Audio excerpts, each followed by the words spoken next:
지금이야 괜찮은데요, 어머님. 고등학교 가면 심각해져요. 중3인 딸아이의 학부모 상담에서 담임선생님이 건넨 말이 귀에 맴돕니다. 국어 100, 영어 95, 사회 90, 과학 95. 그 와중에 수학은 40점. 수학이 좀 떨어져도 다른 과목은 곧잘 하는 아이였기에 지금까지 큰 걱정은 않고 살아왔습니다. 하지만 고등학교 가면 수학으로 대학이 결정된다고 하니 수학학원이나 과외 다녀볼래? 고등학교 가면 수학이 더 어려워지잖아. 저녁을 먹으며 넌지시 말을 꺼내자 아이는 한숨을 쉬며 대답합니다.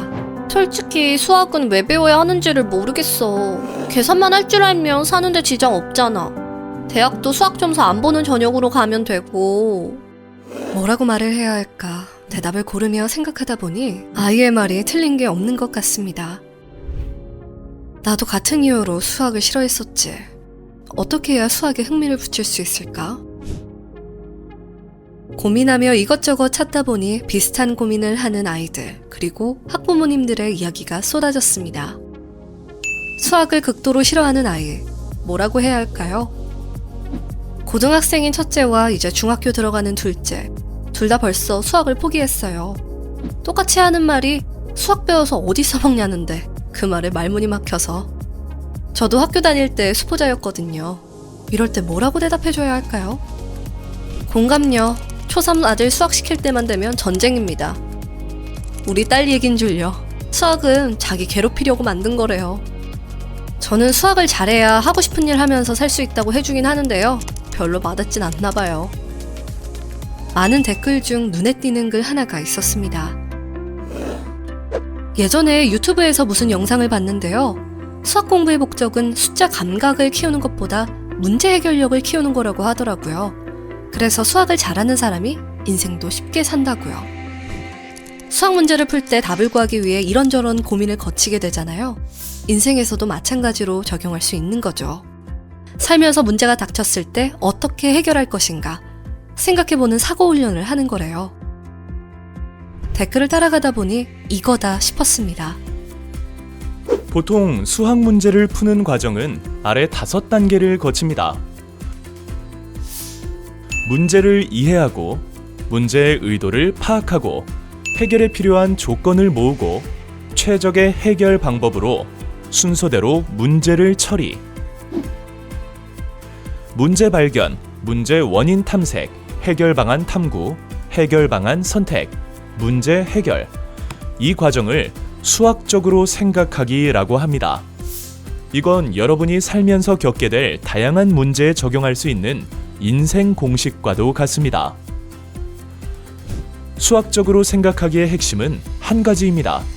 그냥 외우지 말 것. 왜 공식을 외워야 해요? 왜 이 방법으로 풀어야 해요? 계속 질문하는 겁니다. 이런 질문에 어른들은 보통 이렇게 답하죠. 원래 그런 거야. 그냥 외워. 하지만 무작정 외운 지식은 금방 휘발되어 날아가 버립니다. 단순히 공식만을 암기하는 것은 당장 시험 문제 하나를 맞히는 데는 유용하겠지만 길게 인생을 놓고 본다면 아무런 도움이 되지 않아요. 예를 들어 근해 공식을 배운다고 해봅시다. 공식만을 암기한 사람에게 근해 공식이 뭐냐고 물어보면 이렇게 답할 거예요. 네? 근해 공식은 그냥 근해 공식이죠. 2a분의 마이너스 b 원래 그런 거예요. 반면에 근해 공식의 원리를 이해한 사람에게 똑같은 질문을 한다면 이렇게 답할 것입니다. 완전 제곱식을 이용해 2차 방정식을 푸는 방법을 간단히 공식화한 거예요.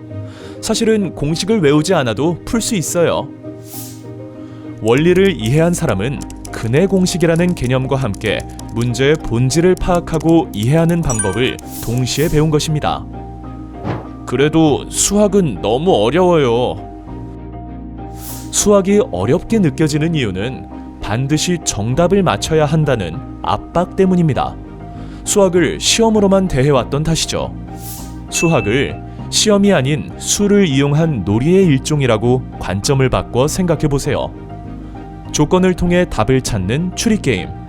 올바른 사건의 순서를 찾는 논리 게임, 빈칸을 유추하는 퍼즐 게임. 한바탕 놀고 나면 문제 해결력, 끈기력, 자기 효능감까지 쑥쑥 자라게 될 거예요.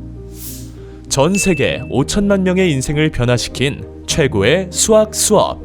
수학으로 생각하기. 청소년 필독 추천서.